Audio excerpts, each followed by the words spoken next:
Cuando alguien nos llama populistas, nos podemos molestar, nos podemos sentir ofendidos. La palabra populista generalmente se usa como una forma ofensiva de calificar a alguien, como algo peyorativo, insultante. Sin embargo, el concepto de populismo y el concepto de popular son conceptos que tienen larga historia y que han sido conceptos utilizados en procesos de transformación, procesos revolucionarios. Sin irnos demasiado lejos, a fines del siglo XIX, principios del siglo XX,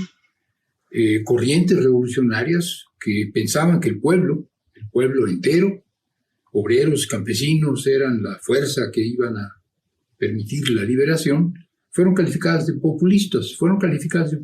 incluso por otras corrientes políticas que en la misma época pensaban que había que hacer una revolución a partir de ciertas clases, la clase obrera en particular. Entonces tenemos por un lado aquellos que decían, no, el pueblo entero, un pueblo en algunos casos mayoritariamente campesino, es la fuerza de la revolución, y estos fueron llamados populistas. Y otros que decían, no, es que el proletariado en realidad debe ser la palanca de la revolución porque es una clase llamada a hacer transformaciones profundas. Y estos, por ejemplo, eran marxistas. Y en la Revolución Rusa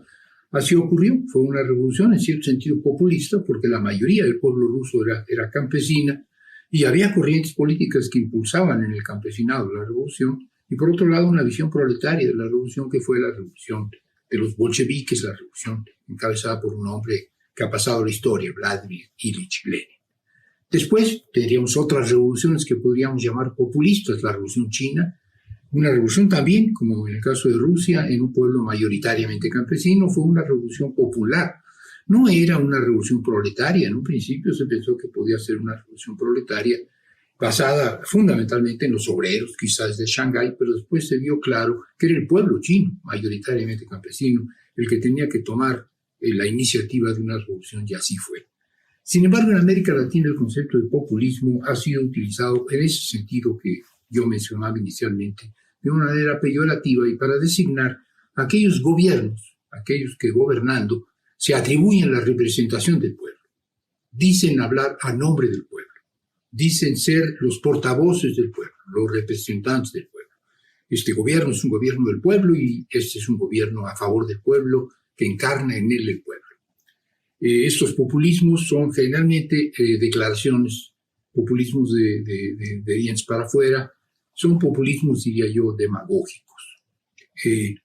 Y esto efectivamente ha llevado a una crítica del populismo como esta pretensión de ciertos gobiernos de ser los representantes de un pueblo entero cuando en realidad representan intereses específicos de ciertos sectores, de ciertos grupos sociales, de las oligarquías, pero se presentan o pretenden presentarse como representantes del pueblo entero. Por el caso de México, creo yo que los gobiernos de la posrevolución, los gobiernos que en la última etapa se expresaron a través de un partido, el Partido de Estado, el PRI, eran gobiernos con esta pretensión populista, ¿no? Pretendían ser los herederos de la revolución, los portadores del nacionalismo revolucionario, la expresión entera del pueblo de México, cuando en realidad representaban una clase cada vez más minoritaria, una clase cada vez más oligárquica, que era la burguesía, la gran burguesía y luego las transnacionales. Nosotros, hoy, en esta iniciada cuarta transformación, creo que es claro que lo que estamos haciendo es una política popular, una política que va dirigida al pueblo en su conjunto, entendiendo por el pueblo a las mayorías trabajadoras, que incluyen, claro está, a los obreros, que incluyen, claro está, en términos de clase, a los campesinos, que incluyen sin duda a los asalariados, a los empleados, que incluyen a las amas de casa, a las mujeres que trabajan en el trabajo doméstico, que incluyen a los pequeños y medianos empresarios, incluso yo diría, y creo no violentar el concepto de pueblo para la cuarta transformación, a ciertos empresarios, no pequeños, sino grandes, que sin embargo se identifican con un proyecto nacional incluyente. Entonces, una revolución popular, nacional popular, como hoy la está planteando la cuarta transformación, es una revolución que pretende expresar, o que expresa, pienso yo, expresa los intereses de todo un pueblo, del pueblo trabajador, que tiene una mayoría trabajadora que es precisamente lo que hay que poner por delante. El concepto de la política popular por excelencia hoy en México sería por el bien de todos, primero los pobres. ¿Por qué digo que es un concepto de política popular incluyente?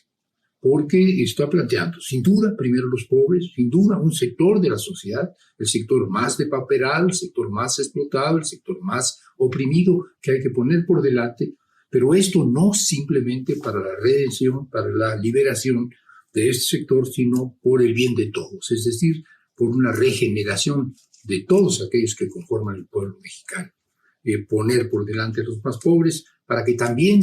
puedan salir de la ignominia aquellos que no son tan pobres e incluso aquellos que en términos comparativos podían parecer ricos. Esta es una visión de pueblo que es la que estamos, creo yo, manejando en la Cuarta Transformación y que es, por otro lado, y esto ameritaría otra reflexión, la que inspira los movimientos de los gobiernos progresistas de América Latina. Son gobiernos con una política nacional popular, todos ellos con una visión incluyente del concepto de pueblo, en el que buscan poner por delante a los pobres, pero salvando a la nación entera, incluyendo a las clases medias e incluso una buena parte de los empresarios en el mismo proyecto.